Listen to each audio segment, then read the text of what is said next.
How's it going today, folks? This is Bill once again with the Nintendo Super Power Club Challenge channel, and today we are bringing to you a sequel of a very well-known classic game from the arcade and the NES.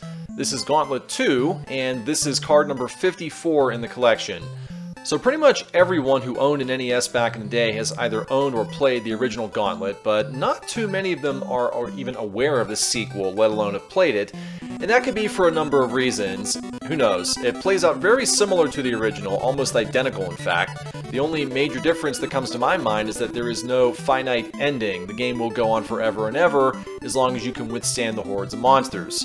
Still fun if you're into these sort of games, so definitely worth a shot if you can find it around. Let's go ahead and flip this thing over and let's see why I waited so long to get to this card in this challenge. Alright, we're going to find ourselves under a constant time crunch with this challenge, and depending on how you perform under pressure, you may love it or hate it. So the challenge states, how far can you go before your health points fall below 1500? On the pro level, that's going to be 30 levels. Now to be clear, I don't really know if that means you have to get to level 30 or beat level 30 and make it to 31. Regardless, I'm not going to take any chances here, so I'm going to go to 31 just to avoid any ambiguity on this.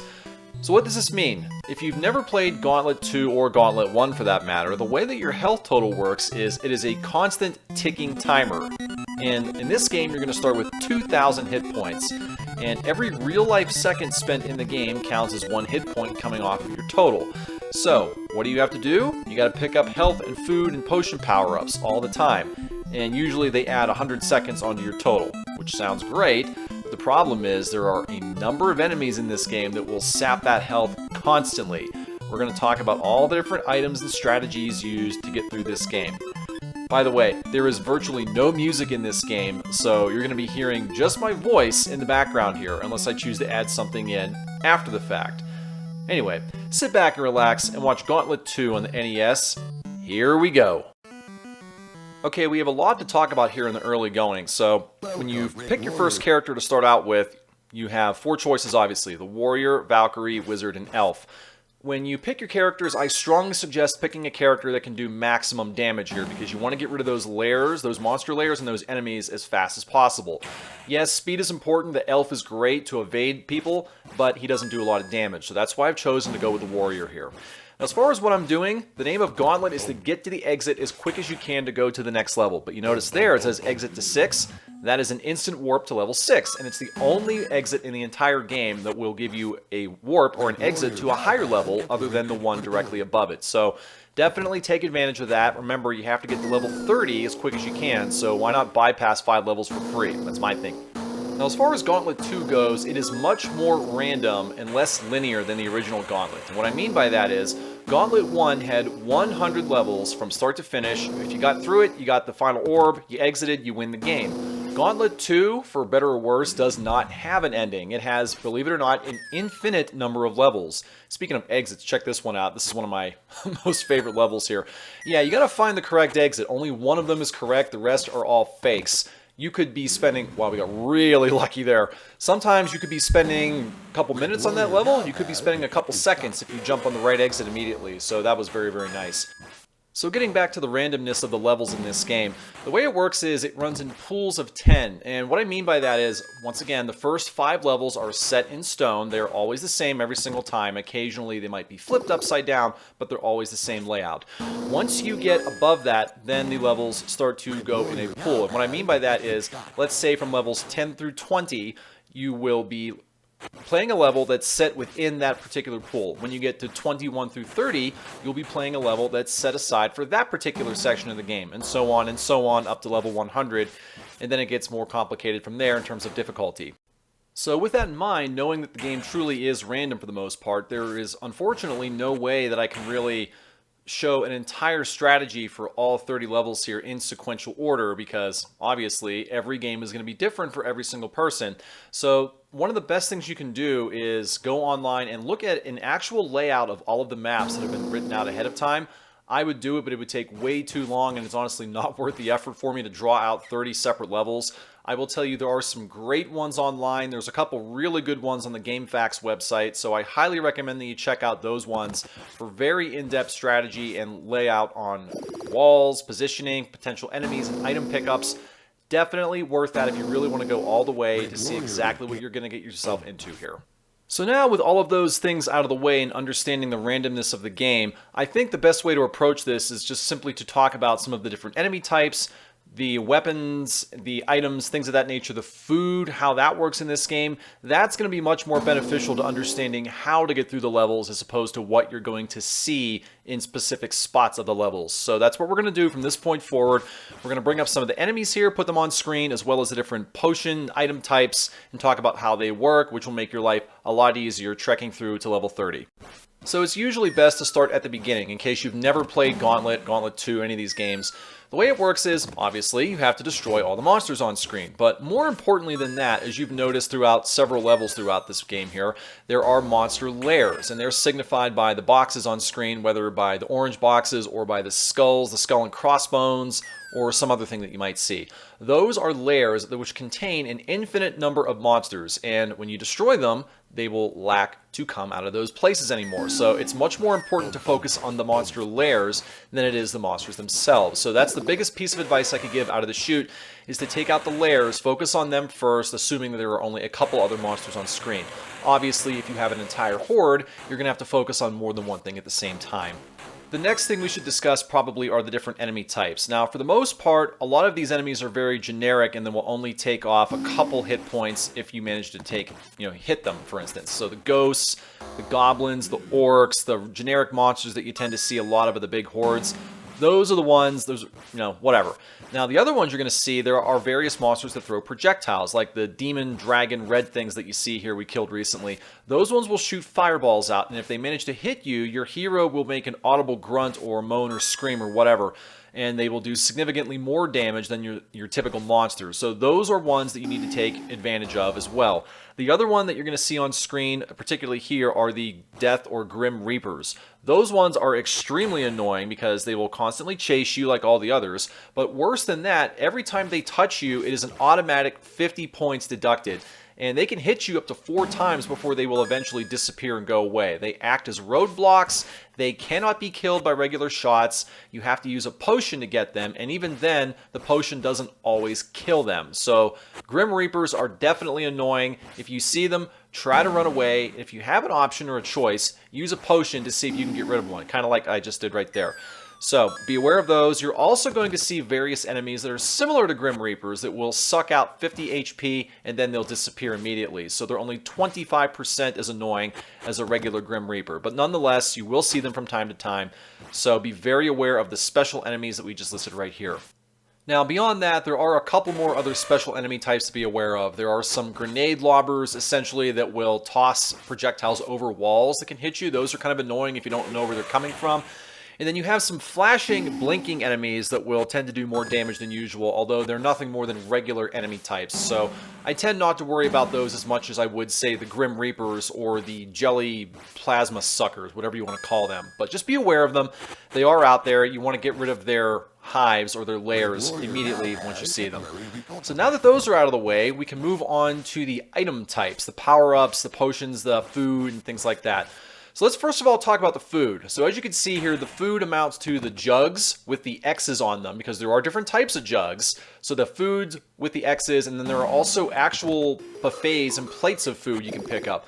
Both of them will give you about 100 HP apiece. Definitely get them when you see them.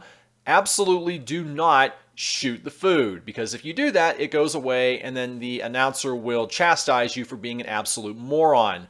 I don't know why you're allowed to shoot the food in the first place, but hey, it makes you think about your shots instead of just blindly firing all over the place. So I guess it's kind of nice they put a level of strategy into the game, but definitely be aware of that. The food can be shot. Be very careful with it. So other than that, you also have potions that you can pick up. Now the potions come in three different colors rather. You have the red potions, the blue potions, which are essentially the same thing. They both will destroy enemies as you run across them. And then you have potions with skulls on them. So the skull potions will actually drain your health by, I believe, 100 or 150 HP apiece. definitely be aware of those. Those ones you can shoot, although the announcer will still try to chastise you and make you feel like an idiot for shooting the potion anyway. So these yellow enemies, by the way, these are the sucker, like watermelon looking enemy types. Those ones can hurt you and drain your health, just like the Grim Reapers. Just be aware of them. A couple more quick things I would talk about with the potions here is that, just like the food, they too can be shot and destroyed, so be very careful with those. And also with the potions, when you use them, as you can see right there, they will destroy most enemies on the screen and even particular enemy types, but they won't destroy every single thing on the screen, which is kind of unlike the original Gauntlet. I think, if I recall back correctly, when you did use those potions or bombs, they did destroy every single enemy on the screen, save for the monster lairs. So, slight difference, but still, it's something that you want to be aware of. That covers just about everything I want to talk about with the food and the potions, the most important items in the game. The only other thing I would mention here is that you want to take a look at the screen and the scoreboard here on the bottom. So look at my warrior, you have the timer ticking down, you have the score directly beneath, which is absolutely worthless in this game, and then you have the key. You see right there, I have one key, but it's actually a combination of your inventory. It lists both your keys and your potions. And the key thing to remember here, pun intended, is that you can have up to 6 items in your inventory at any given time. It can be a combination of 3 and 3, 4 and 2. You could have 6 keys and 0 potions, or vice versa. And the reason that's important is because you want to consider this. Sometimes there may be a key or a door. Let me put it this way. There could be a potion blocking your way, and if you can't pick it up, your game is basically over. I have had to restart a game once or twice because there was a potion in the way. I couldn't pick it up because I had 6 keys and no doors to open. So that's kind of a rarity, but it is a situation that you could run into from time to time. So I do not ever recommend having a complete inventory of 6 keys. 6 potions are fine. You can always use a potion just by simply tapping the use button. That's not the problem. But that is something you want to consider as well when you're stacking your inventory. So now that we've gotten those things out of the way, we want to take a moment to start talking about the different items you're going to see throughout the course of this game. Because as I'm sure you've noticed, if you've been paying attention to the gameplay rather than my sexy voice, I'm sure you've noticed that there are many different items and weapon types that you can be picking up to make the game considerably easier. Now, we're not going to talk about all of them because, let's be honest, some of them are pretty self-explanatory. By the way, before we get to that, check this level out. This is by far one of the most annoying level types in the entire game, invisible walls. Now, if it weren't for the fact that I just picked up this item that gives me temporary transportability, as they call it, and I can jump over the invisible walls, this would be absolutely horrific, annoying. I don't know what I would do. I would probably waste so much time and health here trying to get through this level. But because I have it, it's not really a concern. So yeah, transportability. That is one item type I definitely want to hit on. When you pick it up, it lets you jump over any wall, and not just that, it lets you jump over any enemy lair, any item type, food, potions, as you can see right there, another great example of it. So it is a great item type to have. You can also use it to kill various enemies, including Grim Reapers. So let's say, for instance, you have a wall and a Grim Reaper directly on the other side of that wall. You can use the transportability to teleport directly to the other side of the wall, and it will destroy or pick up whatever is on the other side of it. So that was a great instance of that. While we're talking about different item types, you have treasure, obviously, as you can see. Now, treasure in this game does absolutely nothing other than give you a high score. Honestly, at this point in the video gaming landscape, score was completely worthless in my honest opinion. The only real reason to have a score, and I'm talking generally here, not this game in particular, but for having points, it's really to give you an extra life or an extra power-up for getting enough of those points. Obviously, that doesn't happen in this game, so it is completely and utterly worthless.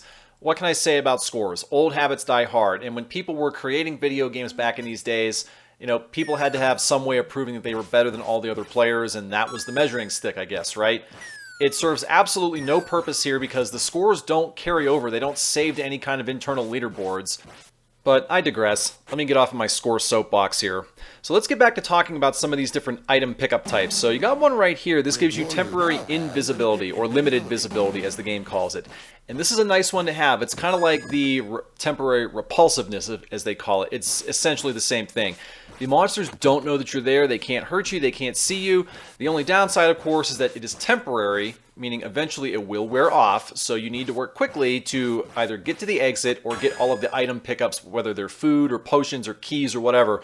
Do what you got to do as quick as you can, and then find your way to the exit. A lot of times when I get these power-ups here, I don't have to worry because I know I'm going to get to the exit because I've seen these map layouts, quite a few times here. But anyway, anytime you get an item pickup like this, you're almost essentially guaranteed a free win, and definitely guaranteed a free win if you get the transport ability, which lets you jump over the walls and go straight to the exit. Beyond that, I really don't have much more to add to this level that we haven't already seen or talked about. So for the time being, I'm going to go ahead and jump us into hyperdrive, and when we get to something of note or interest that we haven't discussed, we'll come out and talk further.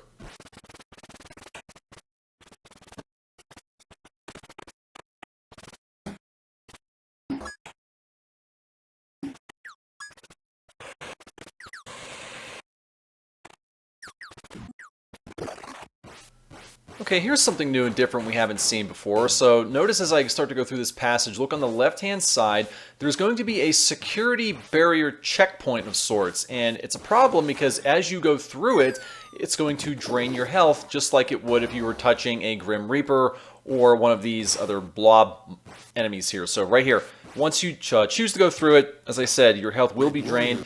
If there is any way to get around those checkpoints, please go ahead and do that. Save yourself the stress and the agony of having your health needlessly drained. Here you'll see a perfect example of it right there. So we went through it once, and actually it's even worse than I originally thought. Every time you go through it, it is 150 HP or more that gets drained. So imagine you've got 2,000 HP right now. You go through it twice, that's 300 HP gone in a matter of 2 seconds. So you can see just how dangerous and ugly those things are. Stay away from them at all costs if you want any remote chance of beating this challenge. Okay, here's something we've seen but haven't talked about yet, and these are the teleporters.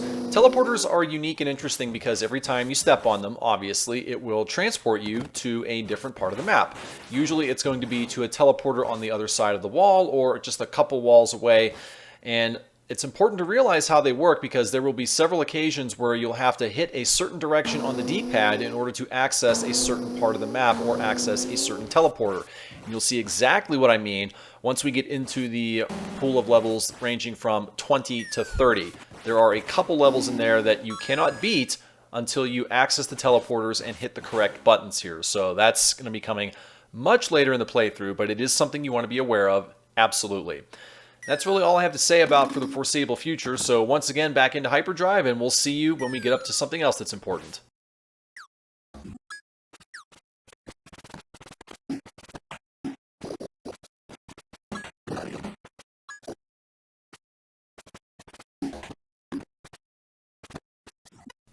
Okay, here's something else worth talking about that we have seen a little bit of, but this is where it really comes into play.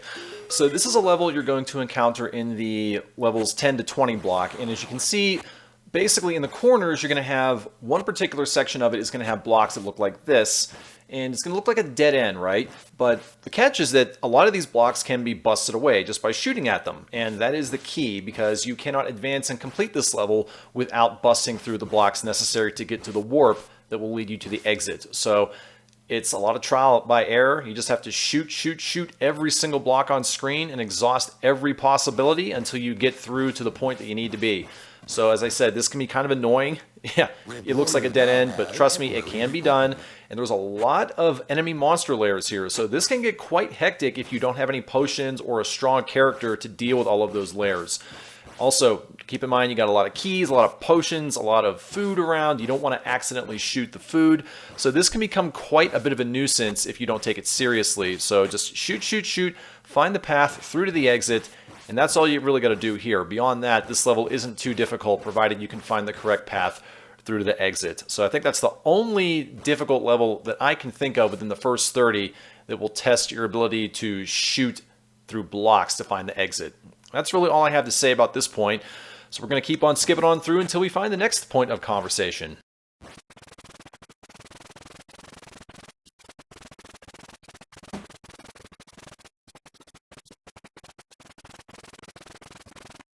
Okay, here's another sticking point within the same level. So I mentioned, if you recall back to we were talking about the teleporters, there are some occasions in some levels where depending on what direction you press upon entering the teleporter, it will determine which teleporter you go to. And this is a prime example of that because you're going to have to go to a certain direction and hit a certain teleporter in order to get to the exit. Eventually, in this particular level, you're going to want to hit pretty much all of them because most all of them have health power-ups, potions, and of course the exit. So hit as many of them as you can. The problem, as you can see, is that there are Death and Grim Reapers here, and if you enter the wrong one, then you're going to have to go all the way back out and waste time waiting for that Grim Reaper to move. Otherwise, you're going to be drained of anywhere from 50 to 200 HP, and depending on how much health you have, that could make or break the entire challenge right there. So as you can see right about here, I am basically just killing time trying to get to the right teleporter, which I finally did about 30 seconds to a minute later. So we finally get all of the things that we need, all the potions, all the health, and we are ready to finally exit this level. So that was a bit of a challenge, and there are a couple more levels like this, particularly in the 20 through 30 block, and we'll point that one out when we get to it. There's one in particular that I'm definitely thinking of toward the end of this playthrough. Now this level's kind of interesting. We haven't really talked about walls that disappear when you touch them with keys, but this is one particular level that comes to mind, definitely. This wall, and this level I should say, has a ton of walls that can be destroyed or open up with keys. Some of the walls you certainly want to open because you have to progress. Some of these walls you don't want to open because you don't want to waste keys. And even worse than that is that a lot of these walls are guarding and protecting Death and Grim Reapers and other nasty enemies from coming at you. So you need to be very careful at times in determining which walls you want to open with which keys. This is definitely a great example of that. So keep that in mind. Just because you have a key doesn't mean that you have to use it. Most levels are going to have plenty of keys, but that doesn't mean that you use them as soon as you get them. Here's another example of the hidden wall, the open environment, and usually in levels like this, thankfully, you're going to have a lot of the temporary portability, as they say, or the transportability. So this isn't too bad, and actually I don't even think this is one of those great examples. You just have a ton of blocks and monster layers you're going to be dealing with here. So lots of open space, take out the monster layers if they're a problem. If not, just move through, get the food, get the potions, and get out of there. And we're through level 20. We basically completed the intermediate challenge, believe it or not. So now we're into the 21 through 30 block. This is where the game is going to get considerably more difficult, and you're going to see a lot of the level layouts here, exactly what I mean. Already off the top, a lot more monsters, and they're in trickier positions. You're going to see a lot more Grim Reapers, and there's a lot more hazards as well. Oh, by the way, we haven't mentioned this yet, but there will also be dragons. Yes, I said dragons, plural, that we have to get by.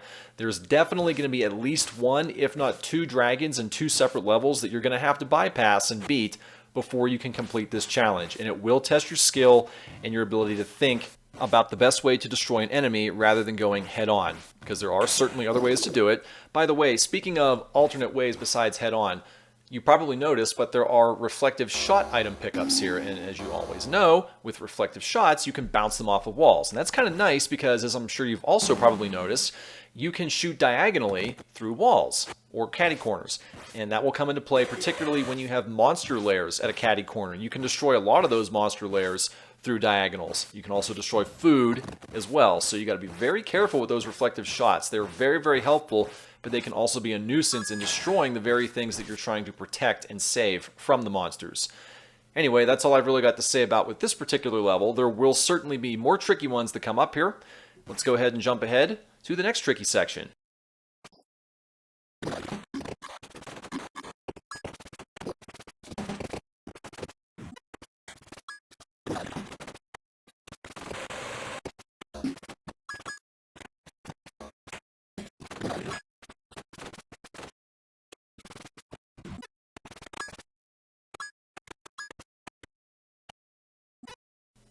Okay, here's another great example of a level with walls that you don't necessarily have to open all of them. And as you can see in this level, you have a ton of keys, so there's no shortage of reasons not to open walls here. But as you can see, some of these walls have very nasty things and surprises behind them. Like you can clearly see there are two Grim Reapers, and they make it very difficult to actually open that door without touching the Grim Reapers. So just look at how nasty that was.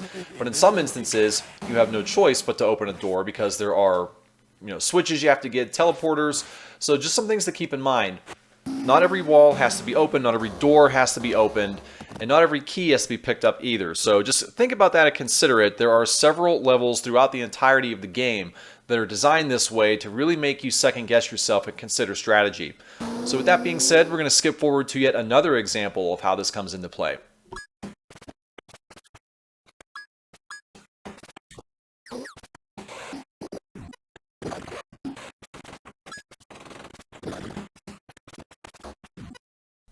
Okay, now here's an example of a level where you have no choice but to open walls in order to advance the game. Now as you can see, there are 3 or 4 walls in the exterior, and as soon as you touch any one of the walls, all 4 sides of that wall will completely disappear, and all of the nasty fun surprises in the outer exterior of the perimeter will come chasing after you here. So it's going to get very fun very quick here. Fortunately, that was a fast level, so get what you need to and then get out. Alright, now this level, this is the first of 2, I believe, where you will be forced to face one of the dragons. And in this level, the dragon is going to be in the very bottom section. Now this level is complicated for 2 reasons. Number 1, of course, is the dragon. But number 2 is because you have to jump into a teleporter and you have to hit it in a certain direction in order to get to the end of the level where the dragon is at. And one more thing I would mention is that this particular dragon you cannot kill with straight-on shots, because if you try to, you will outright die or drop below 1500 health all the time. Guaranteed. So, how are you going to kill it? Well, if you think back earlier in this video, I mentioned that we have reflective shots, right? And those can be very useful for destroying enemies and items and layers in between, like this, going in between walls. It can also be used to bounce your shots off of walls and hit enemies that you might not necessarily want to attack head-on, like these particular enemies that shoot fireballs at you. So you're going to have many opportunities to practice how to use those reflective shots before you get up to the point of fighting that dragon. So, by the way, this is a level that is very reminiscent of one that you'd see in Gauntlet 1. In fact, by the way, now that we're talking about the dragon, there he is. And oh, by the way, to make things even uglier, he's guarding the exit, and there is a force field barrier that you have to walk through in order to get to him. So you're almost guaranteed to take some massive damage before you get to that exit, regardless of whether you attack the dragon or not. By the way, you have to kill him. You can't scoot past him. He must be killed. Don't worry, don't bother, I've tried. So as you can see, the way this level is designed is 2 diagonals, or 2, whatever you want to call them, 2 separate passageways. One of them cannot be accessed unless you hit the teleporter, and you have to do it by hitting a certain direction on the D-pad. And depending on how the level is flipped, it's going to be different for every playthrough here. You just have to experiment with every single D-pad combination until you finally get yourself in there. It could be done, and finally we get in. It could be done very quickly with 1 or 2 attempts. It could take several attempts. By the way, don't do that. Like I said, don't shoot the food, particularly in levels like this, where you know you're going to have to go through that force field and take nearly 200 damage off the top. Yeah, don't make that mistake twice. Thankfully, I didn't do it there. So now we're making our way down toward the dragon here. And you probably saw earlier there was a little spot you had to step on in order to open up the passageway forward to get to the exit. Don't forget to do that. It's going to force you to play both segments of the game here. Now, as we get down toward the dragon, you're going to notice, as I said, you're in a very enclosed corridor like this. And if you try to take him on, he's going to shoot fire at you all over the place, and you'll never get more than a couple shots in. You're going to wear your timer down quite a bit. So what do? You got to shoot at him at a diagonal like this. So find a good spot, bounce it off the wall, maybe off the force field, and you'll know you're making contact when you see the red spots right there. And we did kill him. Didn't take too much effort, but we did get him down, and we get through to the exit here. So that wasn't as bad as we thought it would be. But guess what? We're not done. We've got 1 more instance of having to kill a dragon, and you might even say this one's even tougher because you have to take it on head on. You can't bounce it off the wall. We're going to show you how that one works. It's coming up very soon. In the meantime, we're looking at another instance of another level with a ton of doors and walls. Not all of them have to be opened, so this is a case where you have to evaluate which walls do I really need to open here, because a lot of times there's going to be like nothing but treasure, or maybe 1 potion, or maybe a couple Grim Reapers. So you have to really evaluate and see what is worth my time with the keys, what's worth my resources. One thing you definitely don't want to do is run out of keys, because there are opportunities and instances where you could soft lock the game, something we haven't really talked about. Yes, the game can be soft locked if you run out of appropriate items here. It's happened to me a few times. Thankfully, it doesn't happen in this run, but it is something that's very annoying to think about here. And that takes care of that level. We're now at level 28, and I believe this is the second level. Yes, it is. This is the second instance of a level where we had to take on a dragon, and this is the straight-on attempt. You're going to see that one. Not fun, but it's also not as tricky as you think it is, because there is a way to cheese it. So at this point, we're just killing enemies and loading up on items and power-ups that we might be needing to, complete the level, maybe get our health a little bit higher. We're at 2100, which is not bad, but, when you face a dragon that can easily wear your health down and make you fail, and plus you never know if you're going to have another one of those passageway corridor barriers to go through that will drain $150 off of your health instantly, you want to take your time, make sure you have everything you need, and in this case, I think we are good. So we're going to make our way back up and around to the left, and we're going to fight this dragon. You can see the exit right there in the middle of the screen, by the way. The only way to get to the exit is by fighting the dragon. There is no other way around it. Now, this one is awful because you have to fight him head on. Notice there is no way that you can possibly bounce it off the walls. So what do? There is a little way of cheesing it. You have to get just out of the dragon's line of sight, but into your line of sight, if that makes any sense. So right here, we can hit him, but he can't hit us. I personally think this is a glitch, but whatever. I'm not the one who programmed the game, and I'm thankful for the glitch because I don't know if this could be done otherwise. So we take out the dragon, we pick up the food, and for all intents and purposes, we are done with this challenge. That was the toughest remaining bit of the level and the challenge left to go here. So it's really a formality at this point. We're going to go ahead and fast forward until we get to any other remaining tricky sections of the game. As you can see, everyone's running away from us. We've done everything we need to do. The only thing to worry about here is that there is a hidden switch we have to hit in order to open up the exit, which we just did. So now we have to open up the remaining doors, go to the exit, and we're done with the level. So we're going to go ahead and fast forward one final time until we get closer to the end here.